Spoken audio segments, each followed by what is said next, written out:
Happy New Year, Hornets! Back for another semester. I don't know how many of you remember this, but 3 years ago, almost to the day, was when I started here at Emporia State. And for my very first General Assembly, when I had just been here for about a week, it was sleeting as we were all trying to get in for General Assembly. I mean, I think everyone just kind of slid into the building, and I don't believe any bones were broken. But although the weather is cold today, it is so much better. And I want to give a shout out to our facilities folks for getting all of our sidewalks clear. Thank you for that. We really appreciate everything that they do to keep our campus safe for all of us. We are going to have some fun this morning talking about many of the wonderful things happening here on campus. And I'm going to turn the mic over to our Provost, David Cordle, who will kick us off with some great news about various visitors that we've had on campus over the last several months.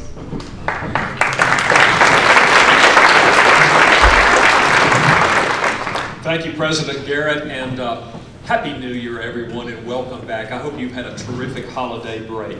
I want to start with a word of thanks to all of the many folks who are involved in specialized accreditation for academic programs. This is something that takes place within programs, and a lot of times those of us who aren't part of that program don't even know that it's going on, but it is very important. Here are some of the successful accreditation reviews that I just mentioned to you that we've had recently. Back in the fall, Council for the Accreditation of Educator Preparation, CAPE. That one, of course, is done in connection with the Kansas State Board of Education. This is a huge campus-wide process involving all of our teacher ed programs. Joanne Brewer headed that process up very capably, and it was highly successful. Here's another one. The National Association of Schools of Art and Design. That's the review for all of our programs within the Department of Art. That was a recent successful review. The Accreditation Council for Art Therapy Education, that one is for our graduate art therapy program.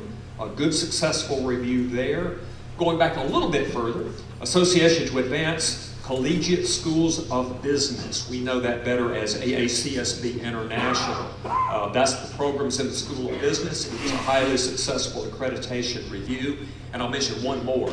This is much more recent. The College Reading and Learning Association recently has approved our ACES Tutor Development Program for Stage 2 Level 1 certification. So huge congratulations and thank you to all of the folks who have been involved in it.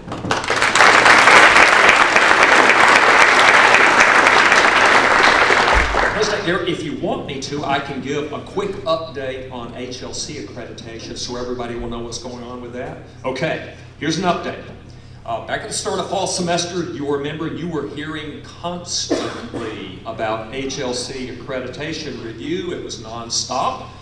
You might have noticed that since the evaluation visit in October, you've heard pretty much nothing.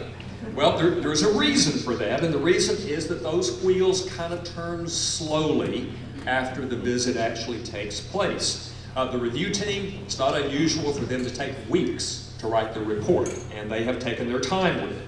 But the review team did submit the report in late December. We have now seen it, and it is good.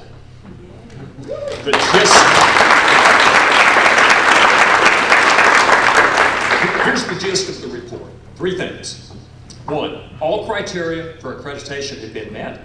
2, all questions have been resolved. And 3, no further action is needed. That's about as good as it gets.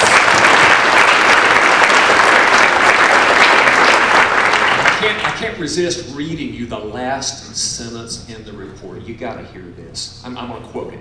In summary, Emporia State University is a strong institution of higher education with a staff and faculty that pride themselves on providing an excellent education at an affordable price. This institution serves its students well and is an important asset to the region it serves.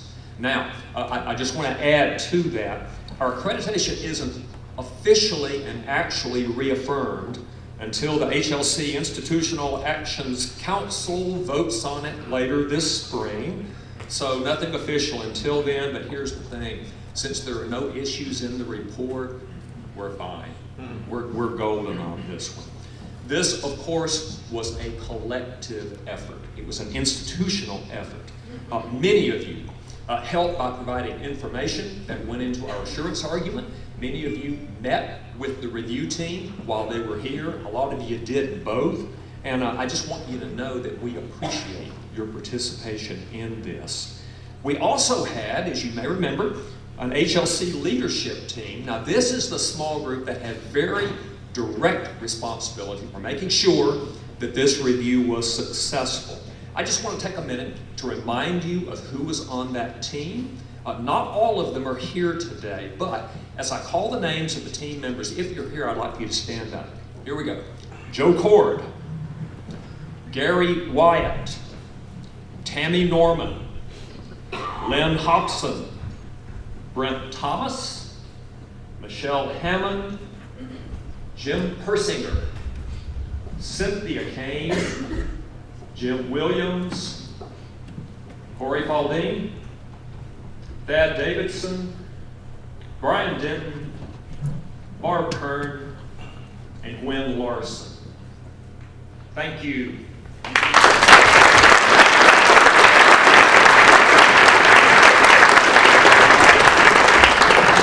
President Garrett, at this time, did you have in mind maybe a little bit of a special presentation? Well, yes. Joe Cord, where are you? Come on up here to the front, Joe. Now, you will notice that Joe Cord has started her semester off right. She's wearing black and gold. She's all blinged out. What Joe does not know is that we are going to bling her out just a bit more. Come on over here to the middle, Joe. It's time for a coronation, and I want all of you to meet Emporia State University's Data Queen, Joe Cord. Now we've got some stuff for you, Joe. So just stand right here, and David is going to, I think, help you with.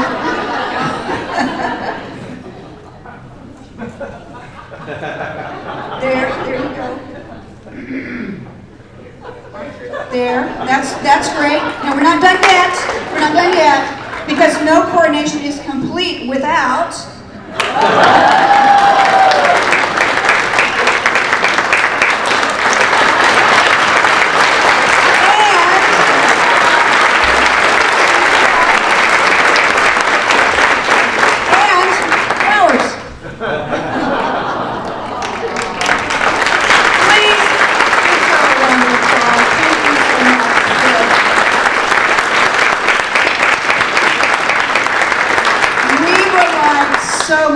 On Joe Cord and her office to help us in every aspect of our work, but especially Joe for all that you did in connection with this HLC accreditation process. Thank you so much.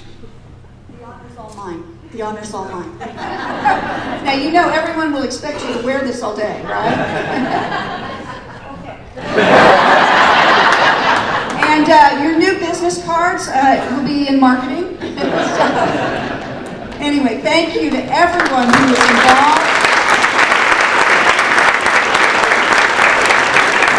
And especially to Joe and her office. We are so grateful. Now, it's also my pleasure to give you an update on a number of things that are happening throughout the university.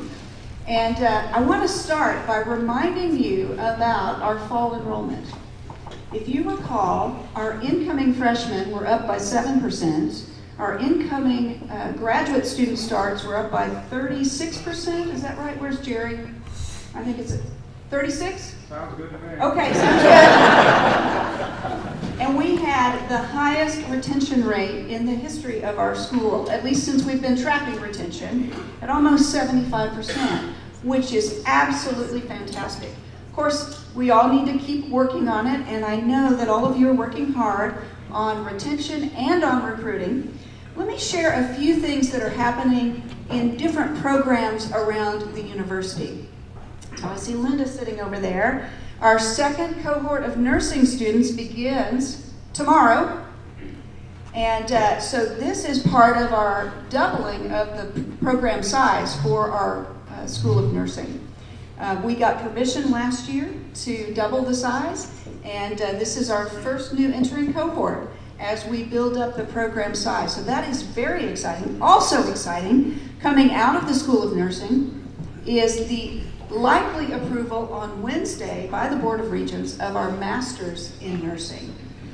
It's gone through the lower levels of approval at the Board of Regents with unanimous approval, and it is on the consent agenda for Wednesday. So we expect that that new program for a Master's of Science in Nursing will be approved on Wednesday.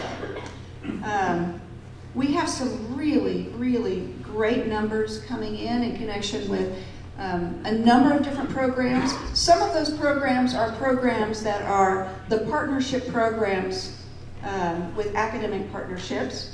And so let me just mention that curriculum and instruction has, and I think I've got this right, Ken, 56 more starts than in 2018, and educational administration, 23 more starts than same time last year, and in the MBA and Master of Accountancy, Ed, 81 more starts, so nice numbers there.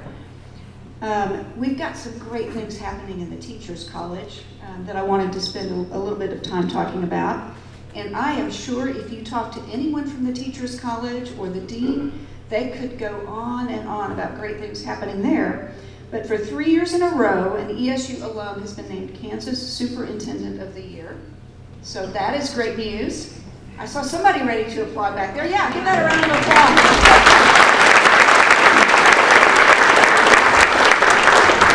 And the Master of Science in Elementary Ed, which is a fairly new program for us, is, I think, already a little bit over projections, isn't it, Ken? So that's exciting as well.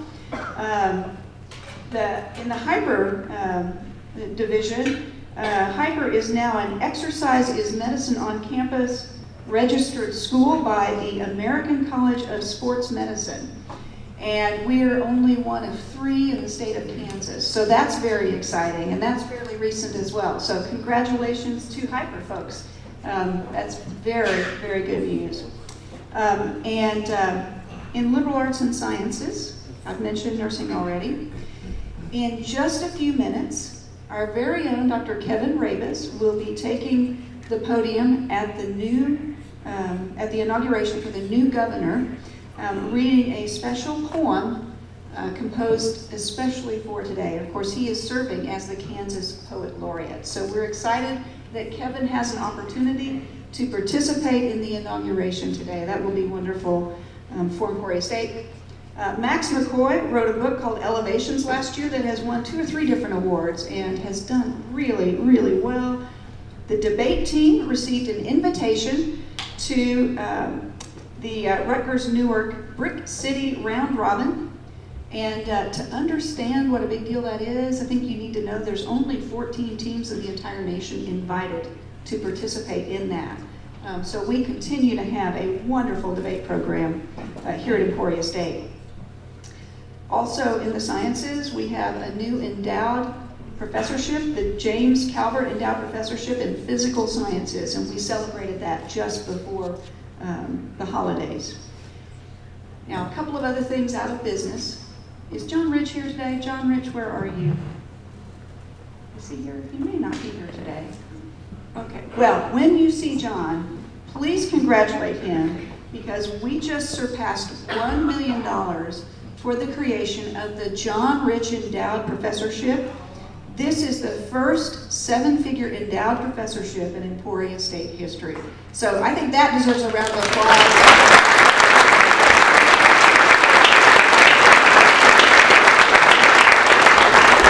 John has been such an integral part of this campus and so many of our students' lives for decades, and that is just absolutely wonderful.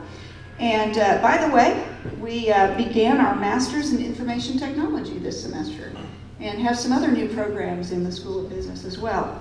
Now, the SLIM College has done a great job as well. Last year, they began a new cohort in South Dakota You all have new cohorts in some other places. Las Vegas? Yeah. Anybody want to go to Las Vegas with the Slim people? And I think Boise is in the works, and maybe a cohort in Arkansas as well. All markets that are underserved by library science programs, and so great opportunities for Emporia State. So that is wonderful news. And we are working on an interdisciplinary studies specialization for undergraduates now as well, I understand. And by the way, we offer these programs in Overland Park, and they are up by 23 students, I believe, for this spring. I'm getting a couple of nods. So 23 students being served by our SLIM faculty in the Overland Park area this spring. So that is wonderful news. Now, on the academic side, we've got so many great things happening, but we also have some wonderful things happening in athletics. How many of you have gone to one of our students' athletic events in the last year? Let me see by a show of hands. Most of you have. Now, we have great, highly competitive student athletes, and this year, this fall, has been no exception. For our seniors who are on the football team, they have had 4 years of winning seasons, and that is fantastic. They won the Corsicana Bowl down in Texas. 2 of them received national acclaim. Landon Nault is a Google Cloud first-team academic All-American with almost a 4.0 in biology. And Braxton Marstall was voted 7th in the nation in the Harlan Hill Trophy competition. And that, I'm told, is like the Division II Heisman Trophy. So we've had some great successes there. Soccer had its best season ever and advanced to postseason play. Men's and women's basketball is off to an exciting start, very competitive, new coaches, and a lot of excitement there about the direction that they will take our programs over the next few years. Over the holidays, our women's basketball team went to Puerto Rico to play, and I think had a great time down there and some success down in Puerto Rico playing basketball. Well, let me turn now to something that I think is always on everyone's mind if you are in higher education, and that is the state budget and its impact on Emporia State's budget. I wish I had news to share with you, but with a new governor taking office today, it's a little bit premature. Now, she will give a State of the State address on Wednesday night, so tune in to see what she says about higher education during her State of the State address. Her budget will be released on Thursday morning. The Board of Regents is advocating for additional funding, and specifically for restoration of some of the cuts that have been made over the last several years. To give you just a quick summary of where things have stood over the last several years, if you were to look back to 2008, you would see that just in raw dollars, higher ed in the state of Kansas was receiving more than $80 million more than it does today. Now, if you adjust for inflation, or if you use the Higher Education Price Index, which is based on technology and people, you're probably looking at a couple $100 million. And by the way, Kansas is not the worst of the states in terms of support of higher education. So we are hopeful that that there will be additional resources allocated to higher education. Diana Kuhlman said it well the other day in a meeting. She said, "I'm not losing sleep." If you recall, about 2 years ago, Emporia State did some hard work to cut a little over $2 million out of our budget. And it's a good thing that we did. If you're watching the news across the state, you might have noticed that KU is cutting 20 right now, and K-State is cutting 15. And so we did the hard work a couple of years ago. That doesn't mean everything is all clear, because we need to continue to pay attention to enrollment and to retention of students. But we've been very prudent with our resources, and that's been good news. So watch the State of the State and look for those news articles about what is being proposed in the governor's budget, which should come out on Thursday. Now let's spend just a few minutes looking forward. We have happening right now a bunch of exciting things that will prepare Emporia State for the future. We're operating under a strategic plan that, while not ancient, is a few years old, and it's time to take a look at that plan. A strategic plan should always be a living document anyway, but to take a look at that plan and ask, what do we need to update? David Cordle is leading a group that is digging into our strategic plan and asking those questions. I've specifically asked the committee to look at a few key areas, and so that work is progressing, and there will be a point later in the semester when others are given the opportunity to weigh in on what needs to be updated or changed about our strategic plan. At the same time, we have a group that is meeting to review the campus master plan.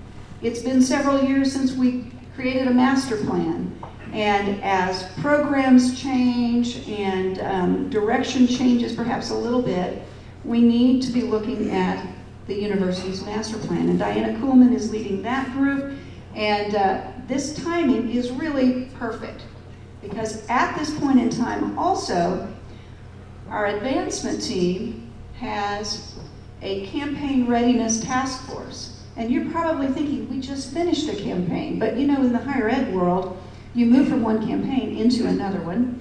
Often you have a silent phase between the two, and we are in that silent phase right now, and we are looking at what the next campaign will involve, when will it start, and all of that. So those things are all happening right now as we work together. Now let me mention one other thing with respect to looking forward. You remember that just about a year and a half ago we added Goal 5 to our strategic plan, and that is the goal about diversity. We are still working hard on that goal, and if you have not done your diversity EDU training yet, please do that. As a reminder, we will be doing a drawing of those who've completed by January 31. So you have until midnight on January 31st to complete to be in the drawing. And 10 individuals will get stipends of $200. And that's 200 real dollars because it will be grossed up for taxes. So please try to do that here in the next couple of weeks, because that is very important as we continue to think about how we have conversations together as a group. Now let's spend just a minute also talking about Emporia State and what we do for the community surrounding us, because there are so many exciting things happening. And I would guess that if I were to stop any one of you, you would be able to list off 6 or 8 things that are happening in your areas. But let me just go through a few kind of high-profile events or things that we do here at Emporia State to help support this community. Now, many of you are familiar with Si Se Puede, which is a middle school Latinx targeted STEM program that we host every year, and that has been going on for a very long time. Also in the sciences, our biology camp, which I think fills up instantly. We are getting ready to also begin a physical sciences camp program this summer, Kim, is that right? I'm seeing a nod, so I believe we will be starting a physical sciences summer camp program as well. And the elementary ed folks have done a robotics competition for how many years in a row is that? Looking for somebody from elementary ed. Since 2009. Since 2009. So we've had 20 years? 10 years. 10 years, sorry. My math is not good this morning. 10 years of robotics competitions, and I believe we had 40 schools from all over the state of Kansas who came for the last one. So that is a great way to introduce STEM concepts to those middle school and high school students from all over the state. School of Business, I believe, is starting your Vita income tax preparation program fairly soon. Is that? It is about that time of the year, so that's another way that we serve our community. And mobilizing literacy, for those of you who don't know much about it, is a really wonderful program that Emporia State administers, and we work with school districts in the surrounding area to help them with their literacy projects. And so we have been supporting literacy projects in several school districts in the counties immediately around and in Emporia. So that's very, very exciting. Just the other day, as in like a month ago, there were a couple of guests that I had on the radio show that I do, and they came from our Center for Student Involvement and from athletics. And I don't know whether you all are aware of this, perhaps you are, but last year Emporia State students spent more than 12,000 volunteer hours in and around the Emporia community doing projects for all kinds of organizations around Emporia. And we are just so grateful that our students had that willingness to serve. And I'm so grateful to all of you for your willingness to work with our students to help them as they serve others. Let's just follow up with one last slide. I think we've got one last slide. Next week, we are celebrating Martin Luther King Jr. Day all week long. And I am told that our speaker for Thursday, Dr. Michael Jones, is wonderful. And so if you have an opportunity to go to that or to the candlelight vigil that is later today, please, is that later? No, next week, sorry. Please do that. Sadly, I will be out of town next week, but those will be great events to help the Emporia State Campus honor the legacy of Dr. Martin Luther King Jr. So please do try to go to those if you have the opportunity. You can pick up your phones and type those in right now and hopefully attend those. Well, I'm excited about this semester because there are so many great things happening all across campus.